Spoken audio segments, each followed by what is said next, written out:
Good morning, Electric Culture of Safety Line Team. Welcome to our Live Line Training Center here in Blythewood, South Carolina. You may hear a thunder from time to time and maybe a little lightning flash where we've got some rain coming in, and that's why we have a tent out here, because this could happen sometimes in South Carolina. We actually get rain. It's amazing. Welcome aboard. Again, we have over 14,500 partners in Electric Culture of Safety now. You go to electriccultureofsafety.com. We're going to be populating it with more of these lineman safety national webinars and more of the ECOS live wire stories. So use these for your line crews, supplement, engage with them. Miss Pam Tompkins is here today. We thank her for being here. She's going to be doing 071, so 71 now. It's amazing. So we appreciate her support, Set Solutions, and what they bring, her team brings here. A lot of folks don't realize, but Pam Tompkins worked in a different capacity, but with the South Carolina Electric Cooperatives back, in the 90s, Miss Pam? 80s and 90s. 80s and 90s. Walter Beer, he worked in the safety and loss control, Vice President of Safety and Loss Control since I think 90 to 93.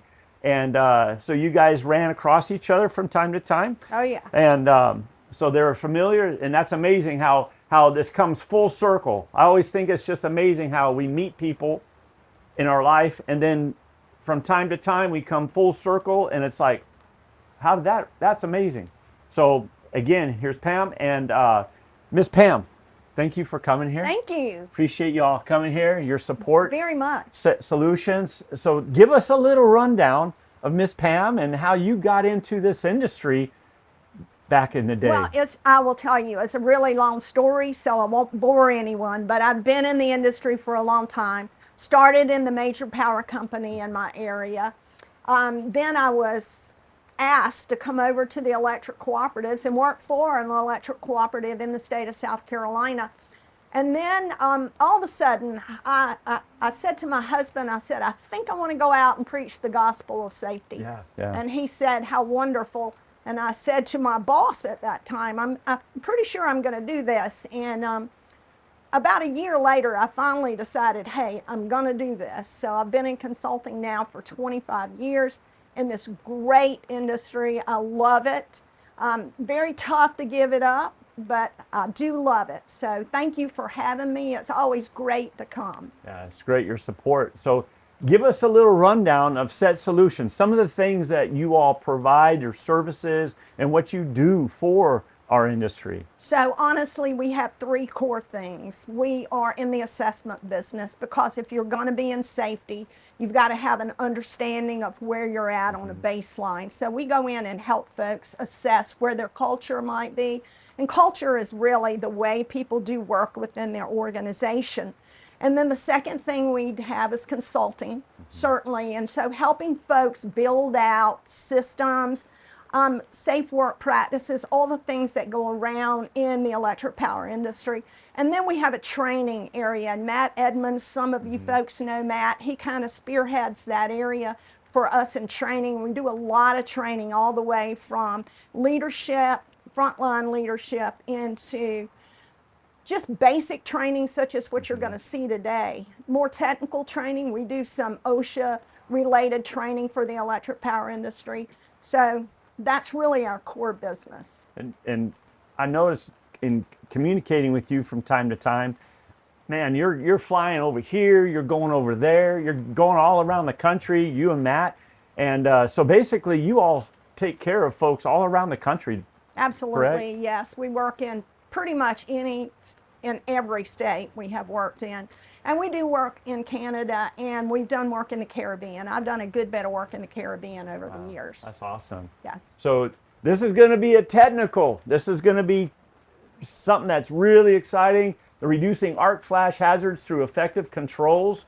As you can see here, Miss Pam's going to be sharing. So Miss Pam, Thank you so much. Thank you. I look forward to it. So today I'm going to really talk more about, I guess, arc flash, and we're going to talk about the hazards that go along with arc flash, and then I'm going to talk about the controls. I brought some objectives to the table today, and you guys can read the objectives, but what I really want to make sure that we get out of this is that arc flash is all about building out safety in defense and talking about that. And I'm going to talk a whole lot more about that as I kind of go through this presentation. So to be able to talk about arc flash, I have to really talk about arc flash hazards. So I want to start with that. I'm going to talk about what this looks like in the industry. And so for years in our industry, because I've been here a long time, you know, we knew that we had arc flash hazards.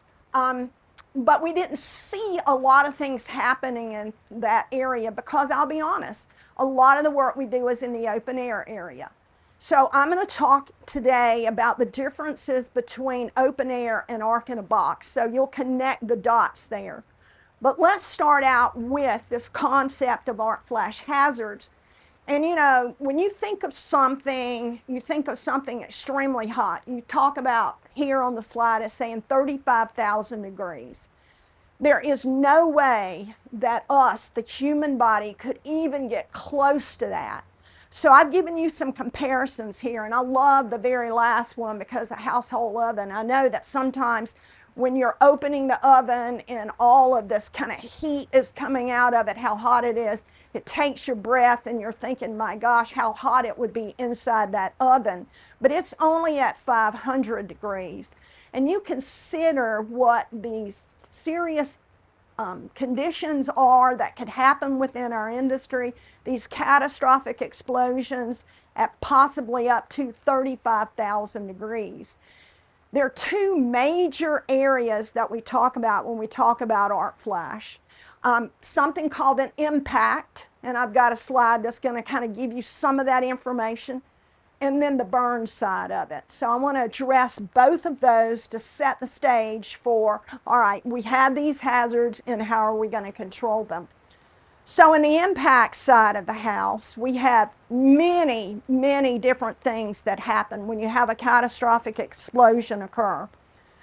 Some of the major ones that I have on my list that I want to kind of highlight today is the inhalation of toxic gases. So when you have this explosion occur, you've got all these toxic gases that are happening, and the moment when something happens, us as a human, we always do, and when we do, we are inhaling these toxic gases. So folks could survive from a body standpoint, external, not burns, but they could inhale these toxic gases. So, and it could burn their lungs so much that they lose total lung functionality. And that one's tough. You can see the other one that I want to highlight is the psychological impacts that happen.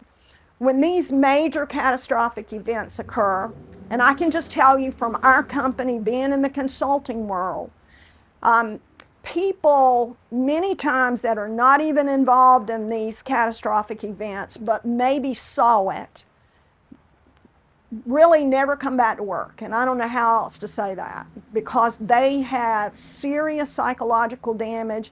And I can give you story after story where this has happened. It's a very serious thing. Now, I have a green box and I have a red box. And I really want to make sure that everybody understands that there are two major areas in the burn side of the house. The green box is everything that you do within your organization to protect workers if this catastrophic arc flash event occurs is in the green box. That is a first degree burn or a second degree burn. It's not saying to you that, hey, you're never going to have anything happen within your organization, but we want to make sure that everything is very methodically built out so that you can survive the burn and walk away from the burn. And that's a very major thing. So I call this the green box. The green box is the first and the second degree burns. The red box, we never, ever want to be in the red box. In the red box, we're going to see major catastrophic events. And for me, being a consultant, I've seen folks actually lay in burn centers for months, 6 to 8 months in one particular situation. And unfortunately, the gentleman ended up losing his life after living in the burn center for that long. We do not want that. So everything we're doing in what I would call an Art Flash implementation is to protect people and never have them get into that area. So this is just a major thing to talk about when you're talking about Art Flash safety. Now, this is something else that it is so important that us in our industry, we have a very good understanding of, and that is the types of arcs that are there. So we have open air, and I started out the presentation talking about open air. Open air is certainly when our guys and ladies are up in aerial devices, they're up in the air. Air is a great insulator. We use it for minimum approach distances. We also use it in this situation because air is going to provide an insulation factor when something catastrophically explodes. Now, one thing too that will happen in air is if it's a windy day and I'm working downstream from that air, when the wind is blowing and something catastrophically explodes, then unfortunately I might see that in my face or my body. So work positioning is the greatest tool that we have, and I say a tool, it is a control whenever people are working up in open air for open air art flashes. Now my second one is the arc in a box.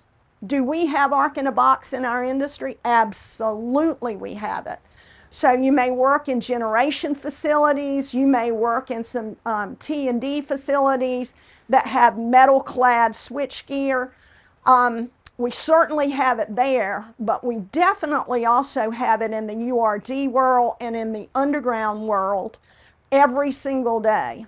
All right, so folks, in this arc in a box is you can take an open air scenario 3 to 5 times greater and put it in an arc in a box.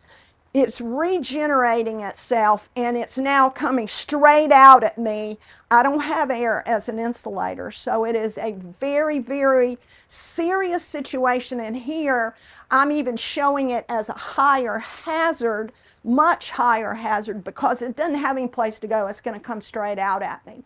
This is very important to understand for work positioning also. And whenever I talk about controls, I'll go ahead and mention this now. PPE is the very last line of control. So everything else we do out there is to protect the worker, and then at the very last thing we put people in PPE. So work positioning is extremely important. Now, how do I have these hazards? When are they there? When I am working on or I am working near exposed energized conductors. And I'm going to give you a couple examples of that here in just a few minutes. And then the last one here is interacting with equipment. Every single day in our organizations, we have folks doing all three of these. People working on it, people working that are on that job site in and around these pieces of equipment that could catastrophically explode. And then I have folks that are interacting. So I'm going to give you an example of this. And I call this thinking out of the box, because in the art flash world, a lot of times we want to think of it as just, this is what's going to happen. I want to make sure everybody understands this. We do not have a clue what's going to happen. In the most serious incidents that we have looked at, what we will find is this, is that equipment did not respond as it was supposed to respond. okay? So I know our engineers give us some data and we kind of figure out like what are we supposed to do and how we're going to do it. But at the end of the day, we have to be an out-of-the-box thinker. What could happen to us out there? What might it look like?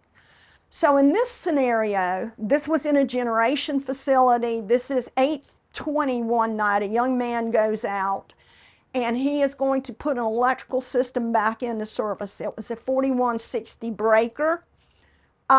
He had no idea that this happened, but during the day, we pretty close to understanding this, but somebody left a tool back behind that equipment.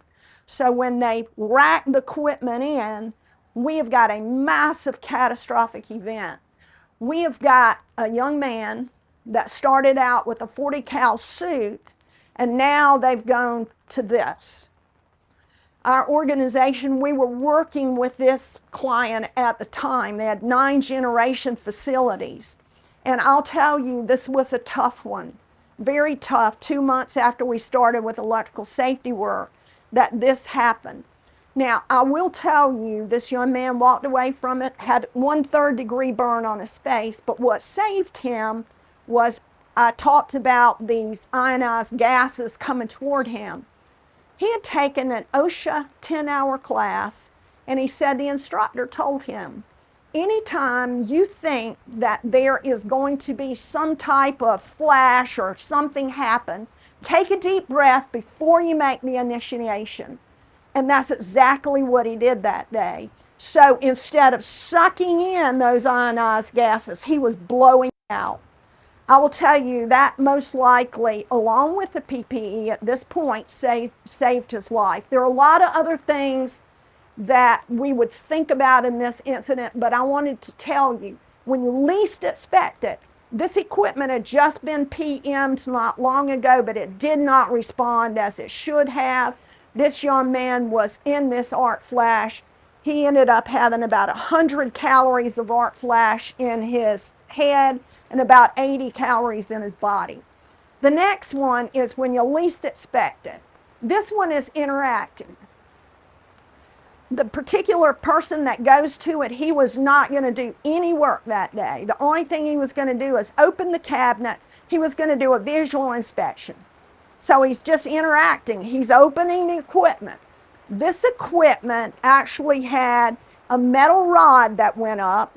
At the top, the metal rod broke off on the equipment, fell down into the live terminators, and now we've got a catastrophic explosion for someone that is just interacting with the equipment, not breaking the plane, not doing anything. The gentleman ended up in the burn center. My last one that I want to show you is this, a single phase URD junction cabinet. So please take this home if you don't get anything else out of this presentation. So when you are in the troubleshooting mode, which is in the power industry probably 85% of the time, you are, and we're going to talk about risk in just a few minutes, but your risk is raised extremely high because now you're taking a normal operation, it's going into an abnormal operation. That's what happened on this day. The crew had been out on a troubleshooting process. They had a seized elbow, and you can see here on the picture, there is a transformer and there's a single phase junction cabinet beside it. That's where the explosion happened. You also can see on this particular slide where all this is burned out. There were 2 gentlemen on that stick. There was an 8-foot stick, one on the back end of the stick, one about 3 foot away from the stick. Their rule was if you were inside the minimum approach distance, you have to have on your arc-rated clothing. He was outside of it. He had a cotton t-shirt on. He caught on fire. Caught on fire and laid in the burn center. He did survive. And I'll tell you, it was a catastrophic event that occurred. But troubleshooting, once again, pushes the risk of something happening catastrophically high. Now, I've been talking about things that can happen, but for everybody on this line, it's so important that you understand like how you measure incident, what we call incident energy, and that is a measure of thermal heat. It's just a measure of thermal heat. Now, we don't measure it in, temperature. We measure it in something called calories per centimeter square. And just to give you an understanding of what that looks like, 1.2 calories per centimeter square across my skin here. I am hoping that I'll be in the green box that I talked about earlier, right? That I'm going to be at 1.2 calories, and that's going to be a curable burn. Anything greater than that across my body could put me in the red box I talked about earlier. So that's why it's so important to understand that. Now, for everybody that works in this industry, this is a key point. When you are talking about incident energy, it's all about the working distance away from something. So I have something, let's suppose this, that catastrophically explodes. The working distance is based on my chest and my face away from that initiation point. So what I do in the working world is my first thought should be, how can I move the worker away? Because as I start moving the worker away, that amount of incident energy kind of catastrophically falls off. So moving the worker away is very important. Do I move the worker away by using hot sticks? Do I move the worker away by saying, hey, we're not going to do gloving up? Or how do I move the person away? That's the most important piece. And everybody that works in the industry should understand that. So these are the factors that will affect this. The very first one is my working distance. If I have something that is going to catastrophically explode and I move into it, the amount of incident energy across my body is tremendous. As I move away, it's going to get better. The voltage also drives what incident energy looks like. The available fault current on a system. So if you are closer in at a substation, typically you're going to have a lot higher fault current scenarios. And one of the other things that I will tell you too that we will find is if you have very long systems and out on the very end of that line, you have a situation, you might have a low amount of energy there, but what could end up happening because you have a very long clearing time on that device, you could have extreme amount of incident energy because clearing time is most important. If something stays there and it stays energized, it gets hotter and hotter and hotter. I always like to say it's like a bonfire in the winter. It feels great when you get there and all of a sudden you're like, my gosh, let me get away from it. So clearing time is very important in having a solid hotline program, hotline work program. It's brought a lot of things into the industry that we never would have thought that our industry would have, and I'm going to talk some more about that in just a few minutes. Now, two things that everybody that works in the industry should be able to do. Identify source, what is the source, and identify what the risk factor is. So I want to talk a little bit about what that looks like. Sources and probability. I'm going to connect the word probability to risk because that's exactly what it is as we move through this. So let's start out with sources. Sources, certainly.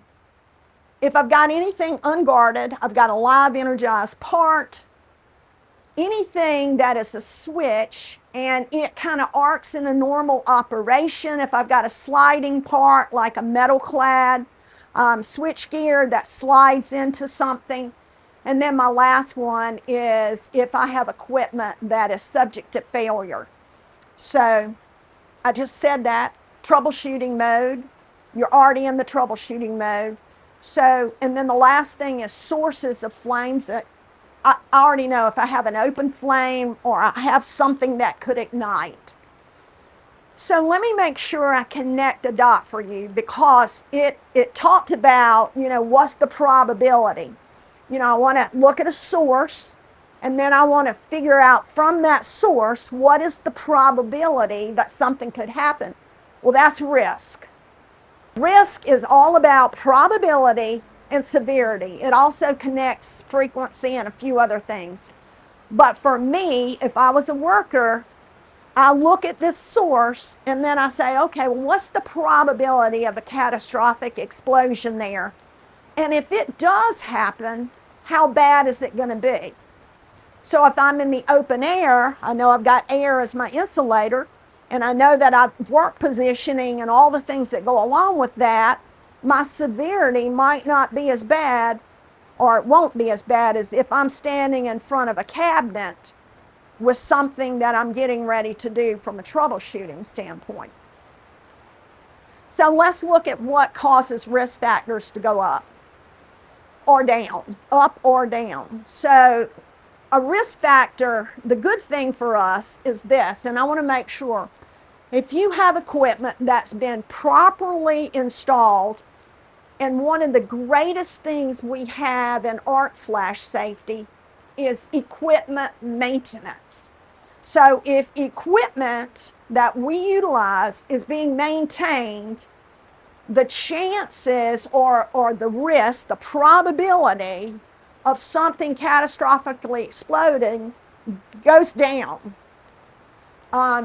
I will tell you, it is so important. We go into so many utilities that have very poor maintenance programs on their equipment. Those folks, the probability is extremely high.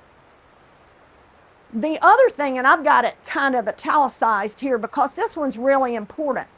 If somebody is energizing equipment for the very first time, the probability of something catastrophically happening goes extremely high.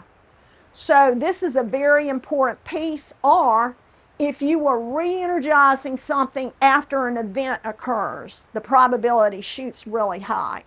So as a worker, I want to be able to recognize that. That is an important piece for me to understand. Something else, in the equipment side of the house, has the equipment failed before?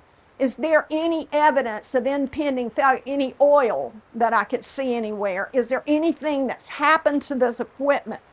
Do I know anybody in the industry that's saying, hey, we understand that there's some issues with the equipment and we've had a lot of catastrophic failures? These are very important things that somebody that's working in and around this equipment should be able to identify, because it definitely correlates with arc flash and the severity and the probability of explosion occurring. Also, am I doing some type of work that a conductive object could fall into a part? Are employees working inside the minimum approach distance? Because now we are working on equipment most likely. Is the operation of the equipment actually happening during a normal maintenance operation? Am I servicing it? Whatever. All these things play into that probability and severity of something occurring. The other thing is what am I going to do today? We had a utility some years ago that called me and said, Miss Pam, our engineers have just run our incident energy analysis, and they've come back with information telling us that we've got to have 25 calorie systems on, and these folks were in Arizona. Well, the last time I was in Arizona, it was 118 degrees, which was a summertime. And I can tell you there's no way anybody can work in an aerial device at 25 calories with face shields and all the things. And I said, you can't work that way. Well, we have to. We have to wear PPE. No, you have to change a work rule. It's all about the work. And then I look at, after this, if their system is in a shape where it's got very slow clearing times, that's what's going to drive it to 25 cows, then we've got to change the way we work. We may have to go back to sticking operations. We're not in the gloving world anymore. So we may have to change the way that we look at work until we have something that can get our clearing times down faster in our system. So I think it's very important that we look at that. Now, another thing is, am I doing anything that's gonna create a circuit transitional change or change something that's happening? Opening your breaker, opening a disconnect. Am I doing any work that is going to expose live energized parts during this time period? Also, what is the task history? Have we performed this work before and something happened when we performed it, or have we been successful performing this work? The environment, the weather, you guys can say it's pouring down rain in South Carolina right now, but certainly lightning, the cleanliness of the area, all these things are risk factors that drive the potential for arc flash to be even higher, that probability and the severity. Now, kind of one of my last ones I want to target is this. This one is what we see driving a lot.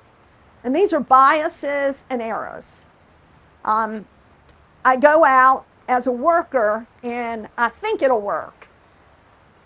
Thinking it will work and methodically going through the process to de-energize, to take systems out of service, to catastrophically look at all the things and bring things back up are a whole lot different than I think it will work.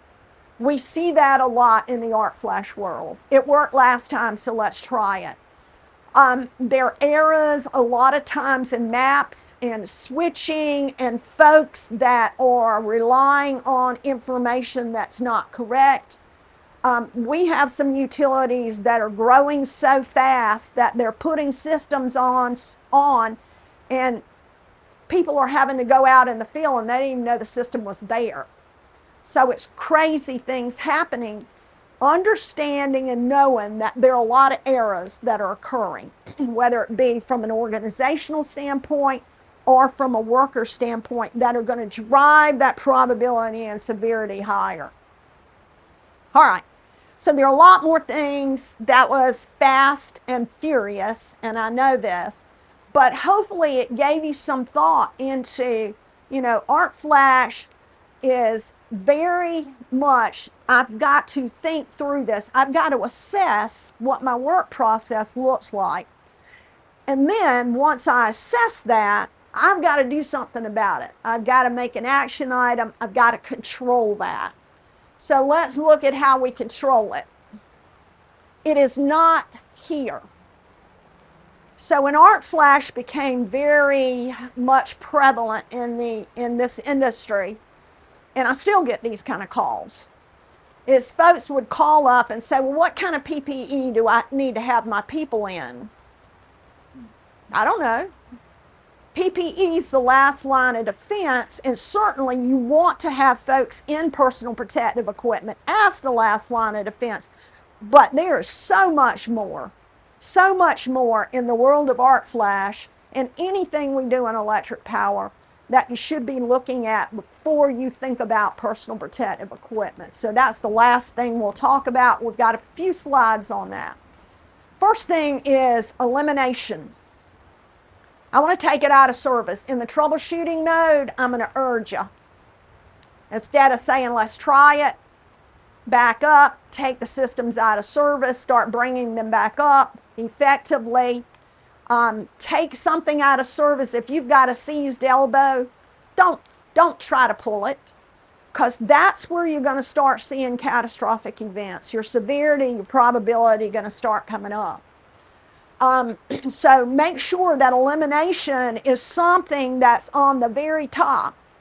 because we don't have to have all the other things when we eliminate the hazard. So let's eliminate it.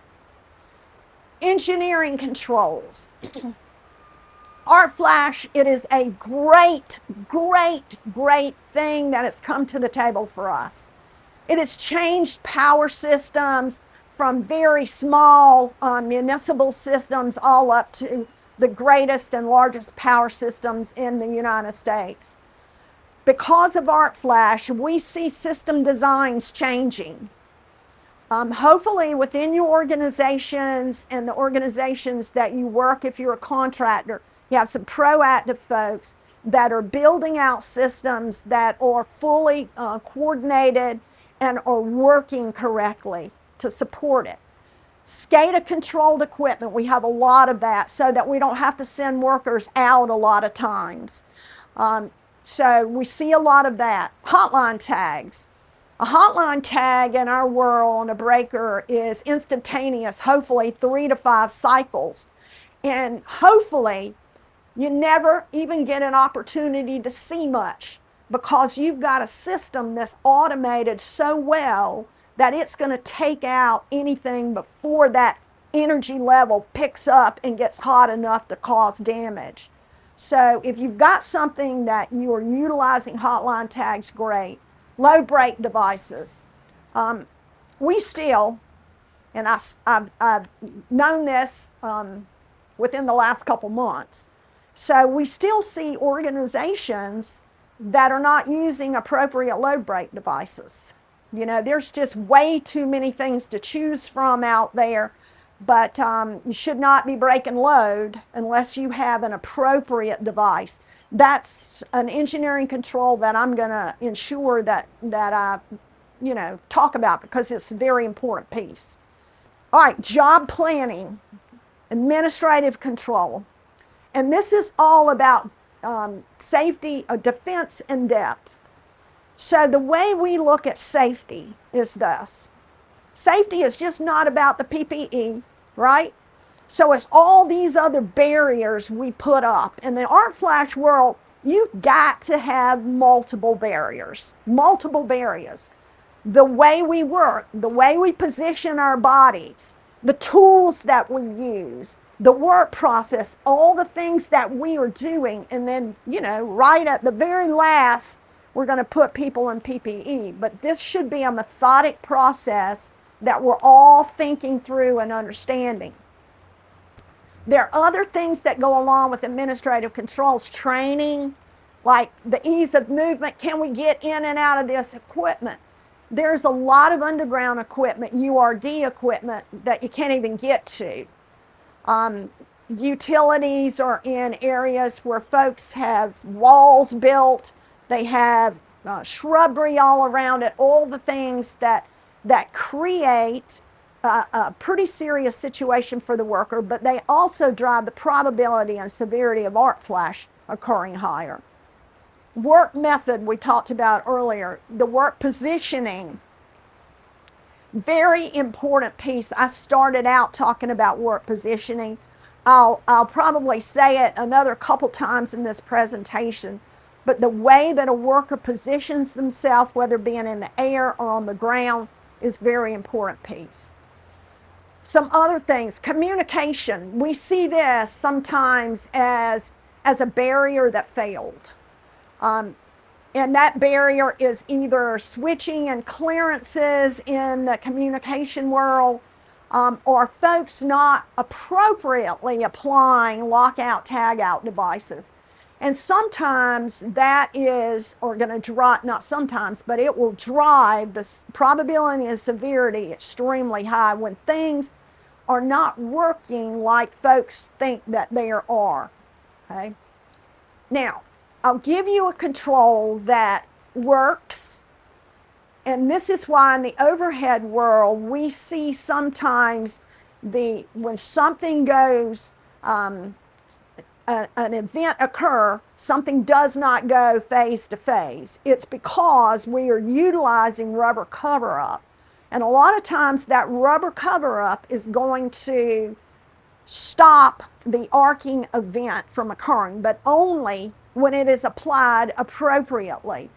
And if you've not looked at what appropriately applied for rubber cover-up, I would urge you to go back and look at that, because when things are applied, it is going to minimize the exposure for something going phase to phase. Other things that we see as controls is certainly utilizing the appropriate hot sticks. Most of our clients have taken away all the sticks that are less than 8 foot. And I know that's very tough. Some of you may be on here saying, hey, we've got to have short sticks because we have underground and we can't get into them. I would urge you to think through this process and work with your customers to try to come up with better solutions. If you can't, there are barriers that can be utilized on your sticks. Because the shorter stick you get, let's say an 8-foot stick, you're already encroaching on that 8-foot stick, probably 2 foot. So now you're at 6 foot. Let's say you have a 6-foot stick. Now you're encroaching 2 foot, you're a 4 foot. You got a 4-foot stick, you're encroaching, now you're at 2 foot. So it's so important to understand that. And if you're going to be encroaching, that you have something that can help you. I know this slide is difficult to see, but there are manufacturers out there that do make barriers that fit around sticks that could give you some protection. Also in the metering world, and there are other tools out there. I would urge you to go out and look at those and try to see if there's anything that could work once you have talked with your customer and tried to get your system cleaned up, whether it be a wall or shrubs or whatever. Now, PPE, I said, PPE is the last line of defense. And a lot of times in arc flash, like I say, people just want to know what kind of PPE to put on. I'm begging you to think about it in a much better light than just PPE. But when you need PPE, you need it. So in 2014, 11 years ago, OSHA in the electric power industry basically said if you have 2 calories per centimeter square of incident energy on your system, then your folks need to be in PPE. And that is ARC rated PPE. And it's very important. I know there are a lot of folks that sell ARC rated clothing. I would hope that you would connect with those folks and be utilizing the appropriate ARC rated clothing.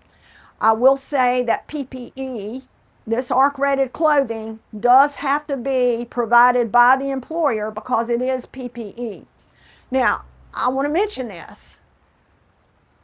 Full body protection. And full body protection doesn't mean this. You know, if you need PPE, keep in mind it's the last line of defense. It's got to be on your body. When you don't have it on your body, you have no way to protect your body. So just think through that. Short sleeves. I would urge you to think beyond that. And the last thing that I kind of want to talk about in the PPE area, like I say, I'm not here to give you a presentation on PPE. I'm hoping that I set the stage for everything else. But what I am here to say is that if you're going to have folks and you're going to wear PPE, it's got to be maintained correctly. Because it is something, personal protective equipment. It's not just like clothing that I've got on today. I've got to go back to the manufacturer and figure out exactly how to maintain that clothing, whether I have a laundry service or I wash it at home. And I would urge you guys to look that up, make sure, because the employer at the end of the day has the responsibility to ensure that PPE is maintained appropriately. I've got a slide here, and I like to kind of show this. So if I'm going to wear PPE, I'm going to make sure that my PPE doesn't have holes in it, that it doesn't have oil on it, because now I've got something that can fully burn. If I'm going to wear it, I need to wear it appropriately. I need to wear it as it's made or designed to wear. PPE is very important as the last line, but I need to have it on. I need to have it on correctly, and I need to make sure that I'm inspecting it correctly. All right, so I have gone through like a lot of stuff really fast, and I will say this: if you have any questions after this presentation, you say, Pam, I have no idea what you were talking about, you were talking too fast, please get in touch with me and I will do my best. I would urge your organization to have an Arc Flash implementation plan and understand what that plan looks like on how we're going to reduce Arc Flash hazards within our organization so that everybody is on board with it and understands that. And I thank you so much for your time today. It's always great to be here and be a part of this organization. So thank you very much.